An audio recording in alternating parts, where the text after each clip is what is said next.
Hingga saat ini Anda masih nikmati Bincang Pagi 1062 Radio Sangkakala.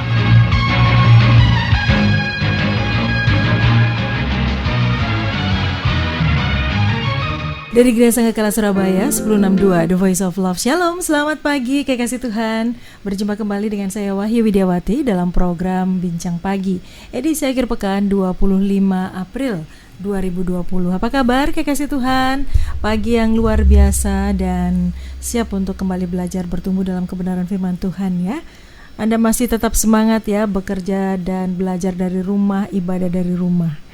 Dan ini termasuk belajar dari rumah juga ya. Kekasih Tuhan nanti bisa ikut terlibat dalam perbincangan kami. Silakan. Dan pagi hari ini kekasih Tuhan, narasumber saya kembar. Namanya Henry dan Hendra. Bapak Henry Samosir dan Bapak Hendra Setiabudi dari GKA Trinitas. Selamat pagi Pak Henry. Selamat pagi Mbak Wahyu. Selamat pagi Pak Hendra. Selamat pagi. Apa kabar Pak? Baik. Puji Tuhan. Ya. Dan kekasih Tuhan, tentu saja Anda ada hal-hal yang ingin kami perbincangkan berkaitan dengan kondisi yang sedang terjadi hari-hari ini juga ya. Dan kekasih Tuhan, tentu saja kalau bicara kondisi yang sedang terjadi, semua orang pasti mengalami yang namanya masa-masa yang tidak enak, membosankan. Pak Henry aja sering pakai masker, sampai begitu dibuka itu langsung tumbuh ini janggutnya gitu Pak. Iya, saya juga kaget ya. Kelamaan pakai gitu ya? Masker kok gitu dibuka kok jadi begini. Oke, Pak Hendra, ini ibadah di gereja juga libur ya? Ya. Bukan libur, maksud saya ibadah live streaming ya. Oke. Sudah mulai bulan Maret ya, 2 minggu terakhir. 2 minggu terakhir ya, live streaming. Sesuai anjuran pemerintah. Ya, oke. Pak Henry masih tetap ngantor? Kita sudah enggak ya? Seperlunya aja kalau WFH ada ya? Kalau ada yang benar-benar urgent ya ke kantor, terpaksa harus kantor. Urgent itu seperti apa kalau Bapak? Kayak kemarin ada ini harus masukkan report ke Kanwil ya, memang janjian jadinya.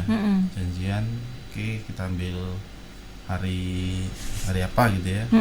Spill waktunya juga nggak bisa lama-lama. Habis itu langsung kembali lagi. Oke. Ini kan dari luar kota nih Pak Henry, Sidoarjo. Yang tinggal di Sidoarjo gimana? Susah nggak masuk Surabaya? Kayaknya sih fine-fine aja. Fine-fine aja, normal sih. Normal ya? Nggak perlu diperiksa, diberhentikan gitu nggak kan? Enggak ya? Tergantung tampang. Kalau ini dibuka kan pakai masker Pak, kelihatan. Kalau dibuka jendelanya mungkin Pak Henry tanya. Beliau berdua ini saudara kembar, namanya aja sama, tapi kembar lain ayah lain ibu. Oke, baik Pak Hendra dan Pak Henry, pagi hari ini ingin berbincang-bincang tentang spirit kebangkitan Kristus ya. Ini masih hawa-hawa Paskah memang ya, Paskah yang luar biasa berbeda Pak dibanding Paskah-Paskah berikutnya. Kalau di GKA Trinitas, Paskah kemarin apa yang dilakukan Pak Henry? Pak Hendra, sorry. Tetap ya, kita semua rangkaian Jumat Agung Paskah kita ibadah secara live streaming. Tapi dengan nuansa yang sangat berbeda tentunya. Cuman yang saya tetap lakukan itu, saya ini kan juga membina pemuda remaja. Ada beberapa pemuda remaja sampai tanya-tanya, ruangan di gereja, ruangan saya buat goa. Saya desain sendiri, saya lakukan sendiri karena kan semua work from home. Home saya kan bisa ke gereja. Jadi semua remaja dan pemuda stay at home, saya stay at church, saya kerjain semua. Jadi semua akhirnya saya foto, saya upload. Ya ini suasana Paskah yang unik. Oke. Lain dari yang lain. Lain dari yang lain. Seumur-umur kakek nenek kita juga nggak pernah mengalami yang kayak gini. Istimewa ini ya. Jadi orang-orang atau generasi yang hari ini bisa lepas dari situasi pandemi ini adalah generasi pilihan ya. Iya. Lebih kuat. Unik. Nggak akan hilang ini. Nggak akan hilang. Ada Oke. juga beberapa jemaat yang tanya usia paling tua ya. Kami ketemu di gereja mungkin sekitar hampir 90. Ditanyain juga, Kenapa? Ibu pernah selama 90 tahun ini kejadian seperti ini? Enggak saya. pernah. Jadi iya. unik ini. Unik ini. Seluruh dunia lagi. Seluruh Bukan dunia. hanya Indonesia ya. Iya. Tetapi tetap semangat atau spiritnya itu tidak boleh hilang ya. Pak, kalau bicara tentang kebangkitan Kristus itu kan bicara tentang pengharapan, tentang kemenangan, tentang sukacita, tentang sesuatu yang menyenangkan begitu, karena kita punya pengharapan yang luar biasa. Nah, kalau di tengah-tengah situasi seperti ini, bagaimana kita bisa memiliki spirit kebangkitan Kristus? Ya, itu memang jadi tantangan tersendiri ya. Kalau kita lihat kitab suci kan turning pointnya para murid-murid waktu mereka kehilangan guru mereka dari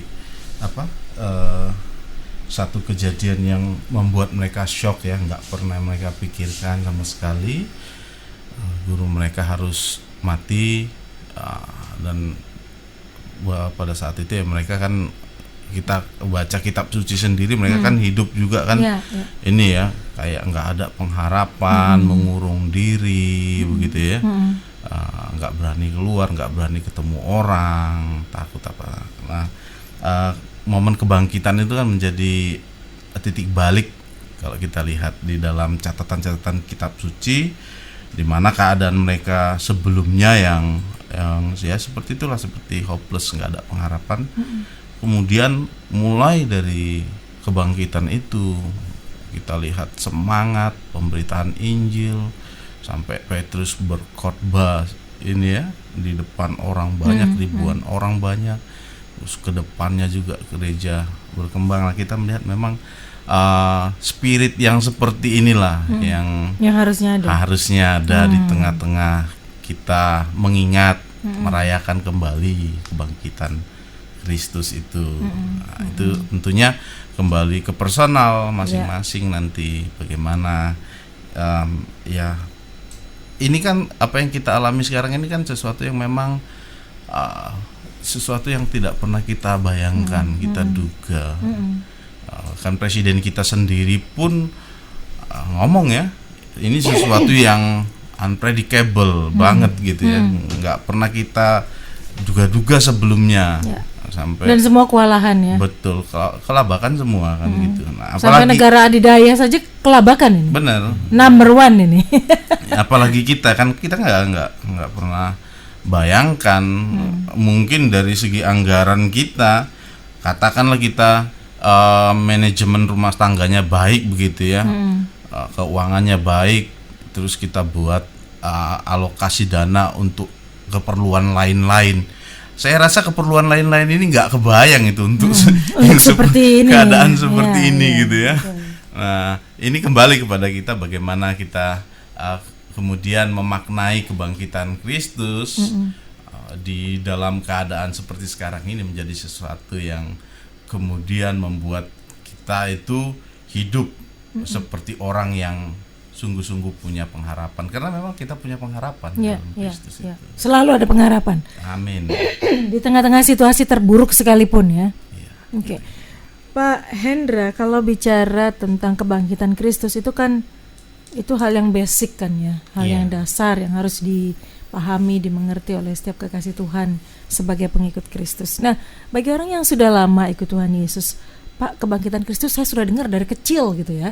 Dari saya lahir, dari saya sekolah minggu, remaja, pemuda, sampai sudah umur mungkin sekarang ini, ya begitu-begitu aja sih. Sudah hafal ceritanya, bahkan sampai di luar kepala gitu, lupa. Bagaimana ini bisa kembali mengingatkan kepada kita? Kebangkitan Kristus ini kan kadang-kadang karena sudah terlalu terbiasa, akhirnya ya kita anggapnya ya biasalah, nggak ada rasa yang gimana gitu. Nah, bagaimana sih agar kita bisa menumbuhkan kembali spirit itu, Pak?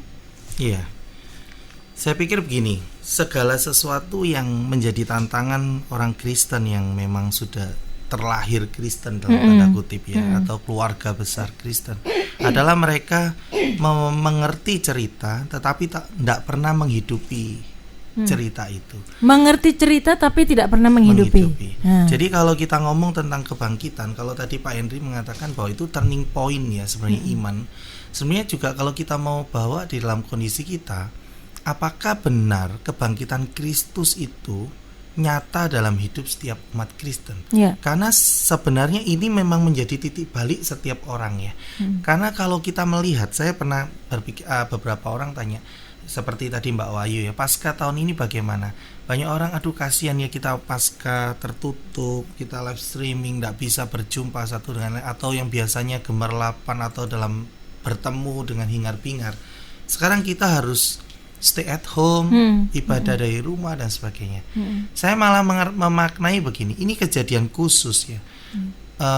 Saya berharap tidak terulang lagi. Tapi kalau dalam izin Tuhan itu ada apapun, hari ini adalah pertama. Dan ini menjadi satu istilahnya semangat kita justru. Kenapa ya kok bisa terjadi dalam hidup ini? Ini yang harusnya dipertanyakan. Malah saya melihat pasca tahun ini, Mbak Wahyu, ini menjadi pasca yang penuh arti dan aplikatif. Kenapa penuh arti ya? Kembali lagi dengan pertanyaan Mbak Wahyu. Sebenarnya spirit dari kebangkitan itu justru yang akan membuat kita memaknai pasca ini benar-benar hidup sekarang. Dan mengapa aplikatif?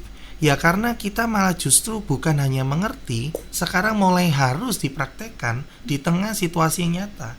Kalau saya bercerita kepada anak cucu saya besok, kalau tanpa mereka tahu dengan kejadian ini, mereka cuma hanya membayangkan. Tapi sekarang kalau diperhadapkan, ini terjadi. Dan kita harus tetap bertahan, kita harus stay at home, ikut anjuran pemerintah, kita tetap di tengah ketakutan, mungkin diantara kita ada yang kena dan sebagainya, tidak ada yang tahu. Dan ujung-ujungnya adalah apa? Hopeless, takut. Nah, kejadian-kejadian ini yang sebenarnya terjadi pada murid-murid pasca kematian Kristus. Nah, justru kalau sekarang kita mengerti cerita ini dan sangat mengerti mungkin karena tiap sekolah minggu, justru saat inilah kita memaknai arti kebangkitan itu dengan sungguh-sungguh. Bagaimana cara memaknainya? Nah, bagaimana cara memaknainya? Ini sebenarnya masuk dalam firman Tuhan ya, kalau boleh. Sebenarnya mendasari dari semua ini kan kita melihat dari 1 Korintus pasal 15. Di sana bagus sekali bagaimana Paulus merepresentasikan tentang kebangkitan Kristus dan diejawantakan terhadap kebangkitan kita orang percaya. Nah, sekarang bagaimana kebangkitan itu bisa sepertinya hidup dalam hidup kita? Pertama begini, renungkan dalam diri kita, apakah benar Yesus itu telah bangkit dalam hidupmu? Dan benarkah kebangkitan Kristus itu real dalam hidup kita? Jangan-jangan kita adalah bagian dari murid-murid yang benar-benar mempunyai pandangan akan Kristusnya sendiri, sehingga kalau terjadi sesuatu ketika Yesus ternyata mati, Mesias yang dia pikirkan adalah seorang penguasa yang harusnya super power yang bisa mengendalikan semua penjajah, mengalahkan dan menyelamatkan bangsa Israel, tapi ternyata seperti domba yang diam dibawa kepada penjagalan. Jadi mereka yang terbalik dengan ekspektasi mereka dengan kenyataan, mereka akhirnya seperti layangan putus kan begitu. Nah, pertanyaan ini sebenarnya sama dengan kita. Kalau saat ini engkau mendengar cerita semua itu, tetapi tidak memaknai dengan tidak memahami dengan sungguh-sungguh dan kemudian mengejawantakan hidup Kristus, kebangkitannya dalam hidupmu, ya nothing happens, tidak akan ada yang terjadi. Nah, paling simpel begini akhirnya, Mbak Wahyu, apakah kalian benar-benar kekasih Tuhan bisa memaknai bahwa begini, Yesus itu sebenarnya benar-benar bangkit? Atau mundur sedikit ya, Yesus itu benar-benar pernah ada di dunia. Nah, mundur lagi, Yesus yang lahir ini bukan manusia biasa. Nah, ini penting.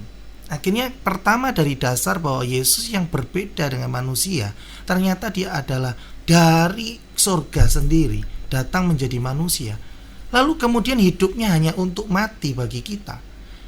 Lah, kalau sampai detik mati saja, semua manusia akan gampang memaknai, oh iya, memang semua manusia mati.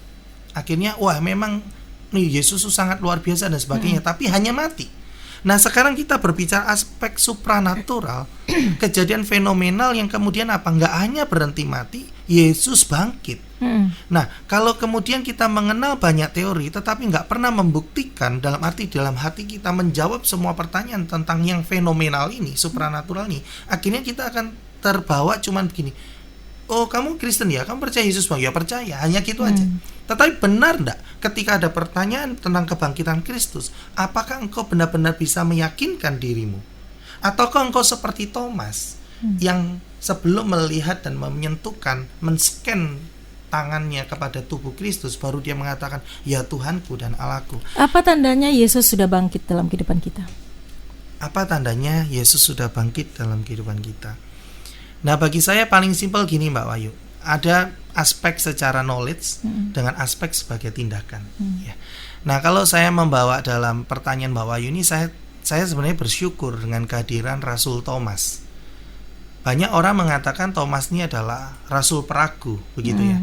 Tetapi justru dengan kehadiran Thomas ini, saya merasa aspek knowledge dan aspek tindakan ini, termasuk dengan pertanyaan dari Mbak Wahyu, bagaimana tanda kebangkitan Kristus ada dalam ini. Pertama begini, aspek knowledge adalah ketika Thomas mengatakan aku tetap harus melihat guru itu sendiri, dia men-scan dengan baik. Jadi kata tupos, menyentuhkan, itu sebenarnya sebagai scanner. Jadi bukan hanya cuman nyentuhin, tapi benar-benar di-scan tubuh Kristus, dilihat semua. Nah, sebenarnya apa yang dilakukan oleh Thomas pada saat itu mewakili kita. Sehingga kalau kita merenungkan firman Tuhan itu sungguh-sungguh, kita akan melihat sekarang, aku telah diwakilkan Thomas waktu itu, segala keraguan-raguanku diwakilkan oleh Thomas men-scan tubuh Kristus. Sehingga dia melahirkan kata-kata ya Tuhanku dan Allahku. Sehingga tanda yang paling utama adalah dalam aspek knowledge kamu sudah bisa membuktikan kenyataan itu, bahwa Yesus benar-benar bangkit dan itu bukan mitos. Lalu kemudian bagaimana menjadikan itu sebuah tanda? tindakan. Itu adalah aspek tindakan. Seperti yang tadi dikatakan juga Pak Henry, bahwa murid-murid pasca dari kebangkitan Kristus, semangatnya, spiritnya, pelayanannya itu amazing sekali. Setelah dia disentuh kebenaran, dia memperlihatkan itu. Yang hopeless menjadi penuh harapan, yang takut menjadi penuh keberanian, yang semula dia bagaimana mencari aman atau bersembunyi di balik sesuatu, tapi sekarang dia maju menjadi sokok guru. Nah, itulah yang menjadi aspek tindakan. Nah, pertanyaan sekarang, kalau kita bagaimana? Apakah kita akhirnya seperti orang di medan perang? Tidak. Sepertinya adalah spirit kehidupanmu adalah sekarang memperlihatkan bahwa kebangkitan Kristus membuat hidupmu sudah penuh harapan. Paling tidak sekarang melihat corona ini, Mbak Mai. Saya melihat kadang banyak orang Kristen yang terlalu overconfidence, tapi ada juga yang terlalu ketakutan. Nah, justru sikap kita yang bisa menjembatani inilah dengan penuh harapan, tetapi bijaksana. Aspek knowledge dan aspek tindakan itu benar-benar bisa sejajar, menunjukkan ini loh. Kenapa kok aku bisa begini? Karena kebangkitan Kristus memang sungguh-sungguh sudah ada. Jadi ada pengetahuan di pikiran, juga ada actionnya, begitu ya. Betul. Pak Henry, kalau bicara hari-hari ini ada banyak orang ketakutan ya. Tidak hanya orang yang belum kenal Tuhan, yang sudah kenal Tuhan pun punya pengharapan, tahu Kristus hidup, bahwa Kristus itu membangkitkan. Tetapi dalam kenyataan kan, Pak, banyak orang Kristen juga mati Pak, bahkan pendeta dan lain sebagainya. Dan ini kadang-kadang membuat seseorang jadi paranoid begitu ya dengan kondisi yang terjadi hari-hari ini. Bagaimana Pak Henry menyikapi hal ini? Iya, memang apa yang kita lihat di depan mata kita sendiri begitu ya.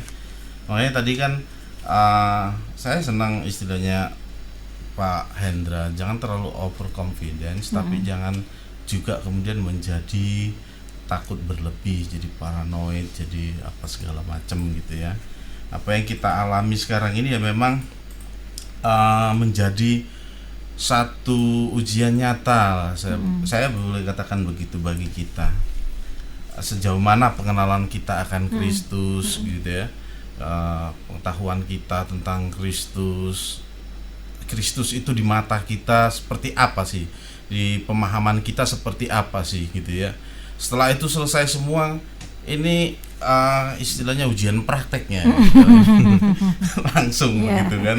Apakah kita menganggap Kristus itu di dalam pandangan kita gitu ya, seperti murid-murid Tuhan Yesus pada masa lalu kan.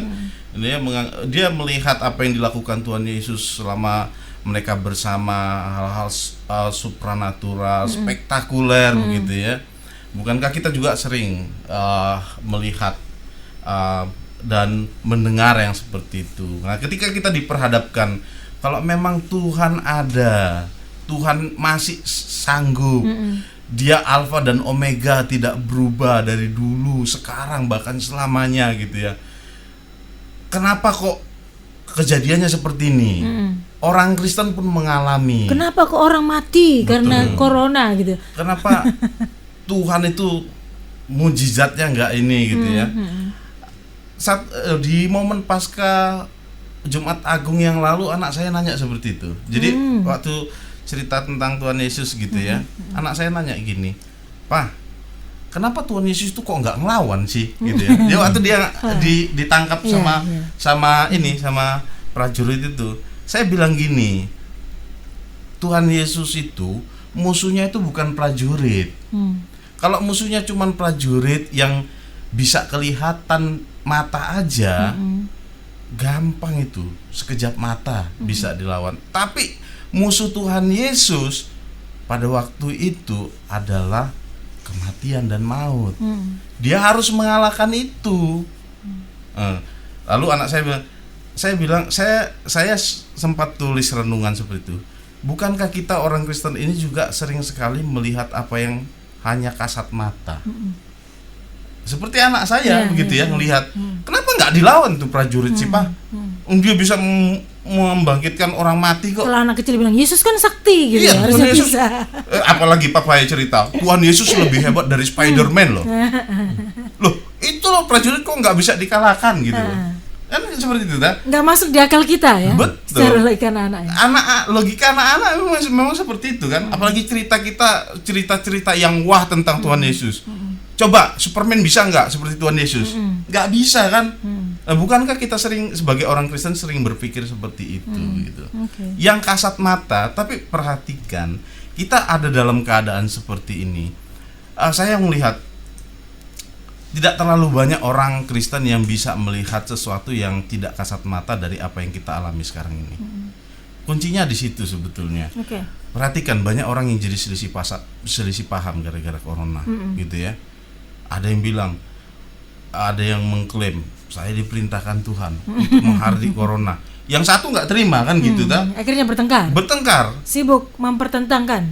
Betul. Yang senang siapa? Yang tidak kasat mata yang senang. Iblis yang pasti senang ya. Betul.